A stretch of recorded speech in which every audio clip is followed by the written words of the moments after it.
Qu'est-ce qu'on appelle le dictateur? Je m'en vais vous donner ce que vous ne savez peut-être pas. J'ai été 4 fois en Libye, pas sous l'invitation de M. Kadhafi, non. Je suis allé là-bas comme membre de l'équipe et chef du service, chef du groupe des experts de l'équipe du président d'Afrique du Sud, Thabo Mbeki, président Thabo Mbeki, sur les questions du Darfour. Il nous a reçus, lui, une fois, mais je suis allé là-bas 3 autres fois. La Libye que j'ai vue, pas qu'on m'a raconté dans un livre, se présentait de cette façon-ci. Tout l'électricité et l'eau gratuite pour tous les ménages libyens.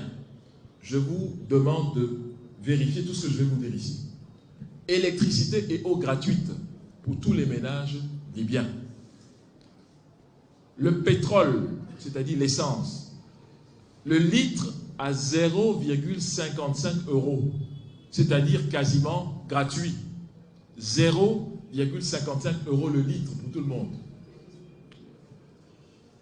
Ce qui est mis à disposition de tous les étudiants libyens qui vont à l'étranger à partir de 1 500 $ de bourse chaque mois.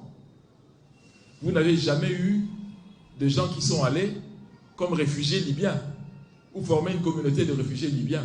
Pendant ce temps-là, les étudiants revenaient toujours. Je m'en vais vous donner autre chose qui va vous étonner. Le chômage. Si vous aviez la malchance d'être en chômage, l'État libyen payait à tout chômeur, disons vous êtes ingénieur, l'équivalent de votre salaire de base d'ingénieur chaque mois,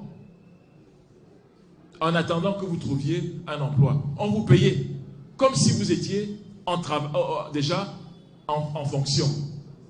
Ce qui vous manquait, c'était les indemnités de responsabilité et autres. Mais le salaire de base, tous les ingénieurs, tous les professeurs, tous les cadres avaient leur argent.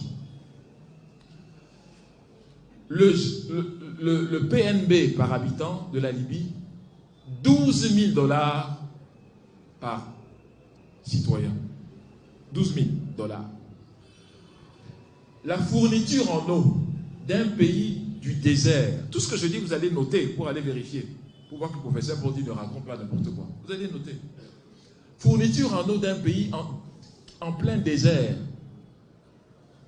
Par rapport aux ménages, 96% des ménages libyens avaient de l'eau fournie dans leur ménage. 96. En France, c'est 92%. Je termine avec une autre statistique.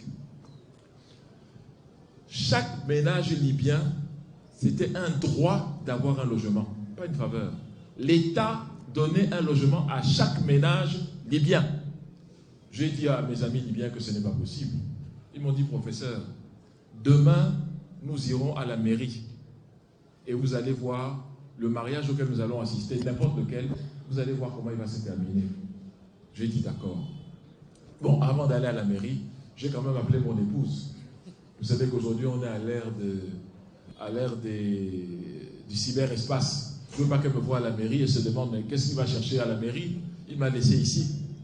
Donc, je l'ai appelé pour lui dire que je serai à la mairie demain de Tripoli, mais pour des raisons essentiellement professionnelles. Je suis allé à la mairie, j'ai assisté à un mariage, et à la fin du service du mariage, le maire a dit, je le retiens encore bien, vous avez demandé dans le dossier que vous avez remis plutôt un appartement qu'une villa dont voici les clés. C'était devant moi, j'ai vu. Donc, voilà la dictature, mesdames et messieurs, dont on nous parle. Voilà le dictateur. Moi, je pense que beaucoup de gens aimeraient avoir un dictateur comme ça. Le problème de ce dictateur, c'est qu'il s'occupe de sa population. Et il a refusé. Il a refusé de donner le pétrole libyen à ceux qui imposaient qu'on le leur donnât. Il a refusé cela. Voilà son crime. Il arrive le 1er septembre 1969.